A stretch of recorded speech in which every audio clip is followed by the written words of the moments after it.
Hi ನಮಸ್ತೆ ಸ್ನೇಹಿತರೆ, ನಾನು ನಿಮ್ಮ ರೂಪ ಕ್ಷತ್ರಿಯ.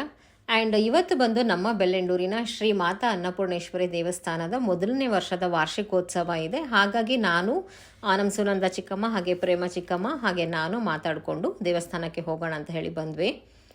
ನೋಡಿ, ಈ ದೇವಸ್ಥಾನದ ಸುತ್ತಲೂ ನಾಟ್ಯ ಗಣಪತಿ, ಮಹೇಶ್ವರಿ, ಚಾಮುಂಡೇಶ್ವರಿ ಹಾಗೆ ಲಕ್ಷ್ಮಿ, ಬ್ರಾಹ್ಮಿ ಅಂತ ಹೇಳ್ಬಿಟ್ಟು ಸುತ್ತಲೂ ದೇವತೆಗಳನ್ನು ಪ್ರತಿಷ್ಠಾಪನೆ ಮಾಡಿದ್ದಾರೆ. ಹಾಗೆ ಇಲ್ಲಿ ಕಾಳಭೈರೇಶ್ವರ ದೇವಸ್ಥಾನವೂ ಕೂಡ ಇದೆ. ಬೆಳಗ್ಗೆ ಅಮ್ಮನಿಗೆ ಬಂದ್ಬಿಟ್ಟು ಅಭಿಷೇಕವನ್ನ ಮಾಡ್ತಾ ಇದ್ದಾರೆ ನೋಡಿ. ಸರ್ವಂ ದಯದೇತಿ ಜಗನ್ಮಾತ್ರೆ ಅನ್ನಪೂರ್ಣೇಶ್ವರಿಯಂ ಭವಾನಿ ದೇವತಾಭ್ಯೋ ನಮೋ ನಮಃ. ಸಂಭವ ಬ್ರಹ್ಮವರ್ಚಸಮದೆ ಬ್ರಹ್ಮವರ್ಚಸಾಯತ್ವ ಅಪಾಂ ಗ್ರಹಾಂ ಗೃಹಾತೀತಿ ಜಗನ್ಮಾತಾ ಅನ್ನಪೂರ್ಣೇಶ್ವರಿಯಂ ಭಾವ್ಯರ್ಥೆ ಕ್ಷೀರಾಭಿಷೇಕೆ ವಿನಿಯೋಗಃ. ಓಂ ಆಪ್ಯಾಯಸ್ವ ಸಮೇತ ವಿಶ್ವದಸೋ ಮರಜ್ಞೇಯಂ ಭವಾವಾಚಸ್ಯ ಸಂಗತೆ. ಆಪ್ಯಾಯಸ್ವ ಸಮೇತ ವಿಶ್ವದಸೋ ಮರಜ್ಞೇಯಂ ಭವಾವಾಚಸ್ಯ ಸಂಗತೆ. ಅನ್ನಪೂರ್ಣೇಶ್ವರಿಯಂ ಭಕ್ತರಿಯಂ ಭಾವವಾರಿ ದೇವತಾಭ್ಯೋ ನಮೋ ನಮಃ. ವಿಷ್ಣುಸ್ಯ ವಾಹಿನಃ ಸುರಭಿರಾಮಕರ್ಪಣಾಃ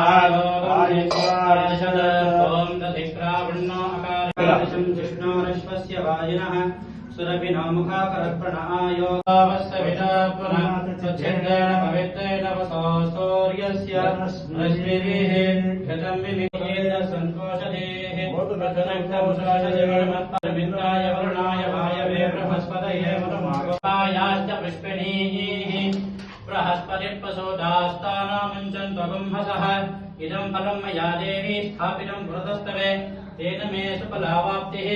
ಭಾವಿನಶ್ಚೀಯತಾಗಂ ರಗಿಸೃತಾನ್ನಶಚೀಪತಿಃ ಪರಂ ಮೃತ್ಯೋ ಅನಪರೈಃ ಶೃಣ್ವತೆ ದೇಹೇ ಬ್ರವೀಮಿ ಮಾನ ಪ್ರಜಾಗಂ ರೀರಿಷೋ ಮೋತ ವೀರಾನ್ ವಾಟಂ ಪ್ರಾಣಂ ಮನಸಾನ್ ವಾರಭಾಮಹೇ. ನಮೋ ನಮಃ. ಸರ್ವಸ್ಯಾಪ್ತಿ ಸರ್ವಸ್ಯ ಜಿತ್ತಿ ಸರ್ವಮೇವ ತೇನಾಪ್ನೋತಿ ಸರ್ವಂ ಜಯತೆ. ಶ್ರೀ ಜಗನ್ಮಾತಾ ಅನ್ನಪೂರ್ಣೇಶ್ವರಿ ದೇವತಾಭ್ಯೋ ನಮೋ ನಮಃ. ದಿವ್ಯ ಪರಮ ಇದು ಬೆಳಗ್ಗೆನೆ ಮಾಡಿರುವಂತಹ ಎಲ್ಲ ರೀತಿಯ ಅಭಿಷೇಕ. ಅದಾದಮೇಲೆ ಬೇರೆಯವ್ರ ಕಡೆಯಿಂದ ನನಗೆ ಕ್ಲಿಪ್ಸ್ ಎಲ್ಲ ಸಿಕ್ತು. ನೆಕ್ಸ್ಟ್ ನಾನು ದೇವಸ್ಥಾನಕ್ಕೆ ಬಂದವಾಗ ಈ ರೀತಿ ಅಲಂಕಾರವನ್ನು ಮಾಡಿದರು ಅಮ್ಮನಿಗೆ. 2 ದಿನಗಳಿಂದ ಮನೆಗೆ ಬಂದ್ಬಿಟ್ಟು ಆ ಹೋಮಗಳಾಗಿರ್ಬೋದು, ಪೂಜೆ ಆಗಿರ್ಬೋದು, ನಾಗರ ಪೂಜೆ ತುಂಬ ಚೆನ್ನಾಗಿ ಮಾಡ್ತಾರೆ ಈ ಒಂದು ದೇವಸ್ಥಾನದಲ್ಲಿ ಪೂಜೆ ಪುನಸ್ಕಾರಗಳು. ಸೊ ಮೊದಲನೇ ವರ್ಷದ ವಾರ್ಷಿಕೋತ್ಸವ ಆದ್ದರಿಂದ ಬಹಳ ಚೆನ್ನಾಗಿ ಮಾಡಿದರು. ನಂತರದಲ್ಲಿ ಅಮ್ಮನಿಗೆ ಪೂಜೆಗಳಾಗಿರ್ಬೋದು, ಈ ನಾಗರ ಪೂಜೆಯನ್ನು ಬಹಳ ಚೆನ್ನಾಗಿ ಮಾಡ್ತಾರೆ. ಇಲ್ಲಿ ನೋಡಿ, ಹೋಮಗಳನ್ನು ಹಾಕಿ ಬಹಳಷ್ಟು ಚೆನ್ನಾಗಿ ಮಾಡಿದರು. ಈಗ ಕಳಶಗಳಿಂದ ಅಭಿಷೇಕವನ್ನು ಅಲ್ಲೂ ಮಾಡಿ ಇಲ್ಲಿ ಮತ್ತೆ ಅಮ್ಮನ ಹತ್ರ ಕೂಡ ಕಳಶಗಳನ್ನು ತಗೊಂಡ್ಬಂದು ಅಮ್ಮನಿಗೆ ಕೂಡ ಈಗ ಕಳಶಗಳಲ್ಲಿ ಅಭಿಷೇಕವನ್ನು ಮಾಡ್ತಾ ಇದ್ದಾರೆ. ಈ ಒಂದು ದೇವಸ್ಥಾನವನ್ನು ಕಟ್ಟಿಸಿರೋದು ಬಂದ್ಬಿಟ್ಟು ವಿಶಾಲಾಕ್ಷಿಯವರು ಮತ್ತು ಅವರ ಪತಿಯಾದಂತಹ ರವಿ ಅಂತ ಹೇಳ್ಬಿಟ್ಟು. ಅವರು ವಿಶಾಲಾಕ್ಷಿಯವರಿಗೆ ಕನಸಿನಲ್ಲಿ ಅಮ್ಮ ಬಂದು ನನಗೆ ದೇವಸ್ಥಾನವನ್ನು ಕಟ್ಟಿಸು ಅಂತ ಹೇಳಿದಾಗ ಅವರೇ ಅವರ ಜಮೀನಲ್ಲಿ ಬಂದ್ಬಿಟ್ಟು ಈ ಒಂದು ದೇವಸ್ಥಾನವನ್ನು ನಿರ್ಮಾಣವನ್ನು ಮಾಡಿದ್ದಾರೆ. ಹಾಗೆ ಪೂಜೆ ಪುನಸ್ಕಾರಗಳೆಲ್ಲ ಬಹಳ ಚೆನ್ನಾಗಿ ನಡೆಯುತ್ತೆ ಈ ಒಂದು ದೇವಸ್ಥಾನದಲ್ಲಿ. ಈ ಒಂದು ದೇವಸ್ಥಾನ ಬಂದ್ಬಿಟ್ಟು ನಮ್ಮ ಬೆಳ್ಳೆಂಡೂರಿನ ring road, outer ring road ಹತ್ರ ಇದೆ ದೇವಸ್ಥಾನ. ಬಹಳಷ್ಟು ಚೆನ್ನಾಗಿದೆ, ನೀವು ಒಮ್ಮೆ ಭೇಟಿಯಾಗಿ. ಆ್ಯಂಡ್ ಈಗ ಬಂದ್ಬಿಟ್ಟು ಕಳಶಗಳನ್ನೆಲ್ಲ ಎಲ್ಲ ಮಹಿಳೆಯರು ತಂದು ಕೊಟ್ಟು ನಂತರ ಈಗ ಅಮ್ಮನಿಗೆ ಅಭಿಷೇಕವನ್ನು ಮಾಡ್ತಾ ಇದ್ದಾರೆ.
ಹೋಮವನ್ನು ಮಾಡಿ ಈಗ ಪೂರ್ಣಾಹುತಿಯನ್ನು ಕೊಡ್ತಾ ಇದ್ದಾರೆ.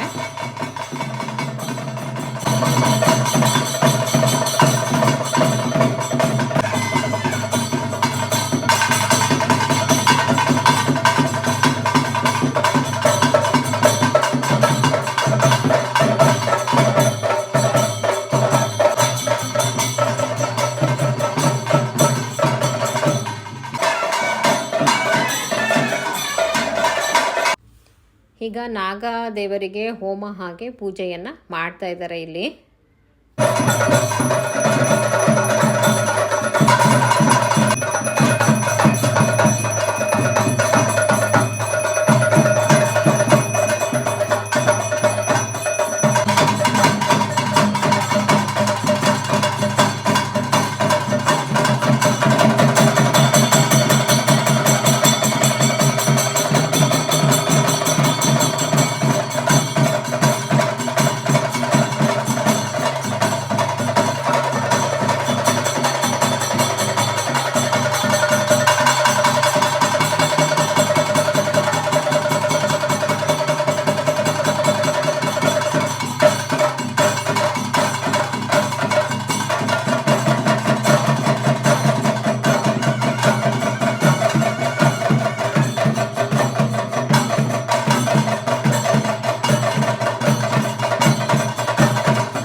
ಎಲ್ಲ ಪೂಜೆಗಳು ಆಗೋವರೆಗೂ ಸಾಕಷ್ಟು ಹೊತ್ತು ಅಲ್ಲೇ ಕಾಯ್ಕೊಂಡಿದ್ವಿ. ಆ್ಯಂಡ್ ನಾವು ಬೆಳಗ್ಗೆ 10 ಗಂಟೆಗೇನೋ ದೇವಸ್ಥಾನಕ್ಕೆ ಹೋದ್ವಿ, 10 ಗಂಟೆ 10:15ಗೇನೋ ಹೋಗಿದ್ವಿ. ಆ್ಯಂಡ್ ನಾವು ಬರೋಷ್ಟರಲ್ಲಿ 3 ಗಂಟೆ ಆಗೋಗಿತ್ತು. ಆ್ಯಂಡ್ ಅಲ್ಲಿವರೆಗೂ ಕಾದು ಎಲ್ಲ ಪೂಜೆಗಳನ್ನು ನೋಡಿಕೊಂಡು ಫೈನಲ್ ಆಗಿ ಅಮ್ಮನಿಗೆ ಅಲಂಕಾರವನ್ನು ಮಾಡಿದ್ರು. ಬಹಳಷ್ಟು ಚೆನ್ನಾಗಿ ಅಲಂಕಾರವನ್ನು ಅಮ್ಮನಿಗೆ ಮಾಡಿದ್ದಾರೆ ನೋಡಿ. ಸಾಧ್ಯವಾದರೆ ನೀವು ಕೂಡ ನಮ್ಮ ಬೆಳ್ಳಂಡೂರಿನ ಔಟರ್ ರಿಂಗ್ ರೋಡಲ್ಲಿರುವಂತಹ ಈ ಒಂದು ದೇವಸ್ಥಾನಕ್ಕೆ ಭೇಟಿಯನ್ನು ನೀಡಿ. ಎಷ್ಟೋ ವಿಡಿಯೋವನ್ನು ಹಾಕ್ತಾನೆ ಇರ್ತೀನಿ ಆ್ಯಂಡ್ ನಿಮ್ಮ ಸಪೋರ್ಟ್ ನನಗೆ ಇನ್ನೂ ಸಿಗ್ತಾ ಇಲ್ಲ ಅಂತ ಅನಿಸುತ್ತೆ. ನನ್ನ ಯೂಟ್ಯೂಬ್ ಚಾನಲಲ್ಲಿ ಬರೀ 10, 20 ಅಥವಾ 50 ಅಥವಾ 80 ಒಳಗಡೆ ವ್ಯೂಸ್ ಸ್ಟಾಪ್ ಆಗ್ತಾಯಿದೆ. ದಯವಿಟ್ಟು ನಿಮ್ಮೆಲ್ಲರ ಸಪೋರ್ಟು ನನಗೆ ಬೇಕು. ನಮ್ಮ ಊರಿನಲ್ಲಿ ಸಾಕಷ್ಟು ಜನ ನೋಡಿ ವಿಡಿಯೋಗಳನ್ನು ನೋಡಿ ಪತ್ತೆ ಹಚ್ತಾರೆ, ನೀವೇ ಅಲ್ವಾ ಅಂತ ಹೇಳಿ ಬಹಳ ಖುಷಿಯಾಗುತ್ತೆ. ಆ್ಯಂಡ್ ಎಲ್ಲರಿಗೂ ಕೂಡ ಈ ಒಂದು ವಿಡಿಯೋ ರೀಚ್ ಆಗಬೇಕು ಅನ್ನೋದು ನನ್ನ ಉದ್ದೇಶ. ಎಲ್ಲರ ಸಪೋರ್ಟ್ ಹೀಗೆ ಇರಲಿ. ಆ್ಯಂಡ್ ಪೂರ್ತಿ ವಿಡಿಯೋವನ್ನು ನೋಡಿ ಧನ್ಯವಾದಗಳು.